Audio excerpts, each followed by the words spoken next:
নমস্কাৰ বন্ধুসকল, বহুত কান্দি কুটি আজি মই প্ৰথম এয়া লাইফত আহিছোঁ।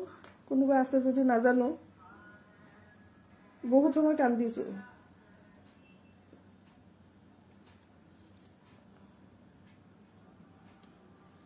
আছে যদি জইন হওকচোন, কথা কিছুমান পাতোঁ। মানে খুব দৰকাৰী কথা, আপোনালোকৰো হয়তো ভৱিষ্যতত কামত আহিব। লাইভটা শ্বেয়াৰ কৰি দিওঁ ন তোমাক। কোনোবা আছে যদি কওক আৰু জানক আমাৰ পৰা এই কথাখিনি কিয় কান্দিব লগা হৈছে আজি। মই এই জীৱনত মই প্ৰথম লাইফত আহিছোঁ, কিন্তু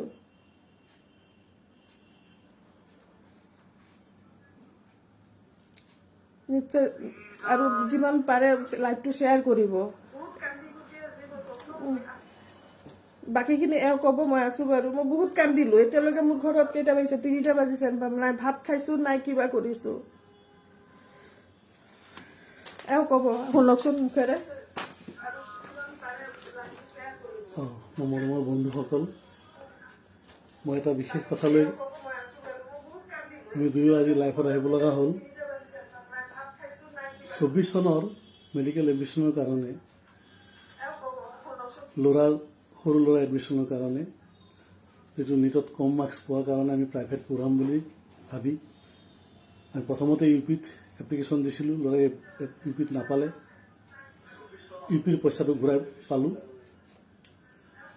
হাৰিয়ানাত ছেকেণ্ড টাইম কৰিলোঁ এডমিশ্যন, ফৰ্ম ফিল আপ কৰিলোঁ। কিন্তু ফৰ্ম ফিল আপ কৰিছিলোঁ এজন দিল্লীৰ গাইডৰ এজন গাইডজনে তেওঁৰ একাউণ্ট নাম্বাৰ দি 2500 টকা দি ফৰ্ম ফিল আপ কৰিছিলে। মই ক'লোঁ যে পইচাটো মই দিওঁ, যে একো নহয়, আমি অলপ চিনাকি আছিলে, কৰি দিছোঁ। ঠিক আছে, কৰি দিয়ক। তাৰপিছত তেওঁলোকক মই ৰেজিষ্ট্ৰেশ্যন ফিজ 1 লাখ টকা দি জমা দিব লগা হ'ল, দিলোঁ। ল'ৰাই ছিলেকশ্যন পালে, আলফালা মেডিকেল কলেজত পালে, ইউনিভাৰ্চিটিত। তাৰপিছত অক্টোবৰৰ 2 তাৰিখে ভাইভা আছিলে ল'ৰাৰ। মই, মিছেছ আৰু ল'ৰা তিনিটাই গ'লোঁ। 1 তাৰিখে গৈ আমি দিল্লী পালোঁ। দিল্লী পাই আমি বোলো এডমিশ্যন কালি ভাইভা হ'ব, ভাইভাত পইচাখিনি নেক্সট পইচাও জমা দিম আৰু এডমিশ্যন ল'ম।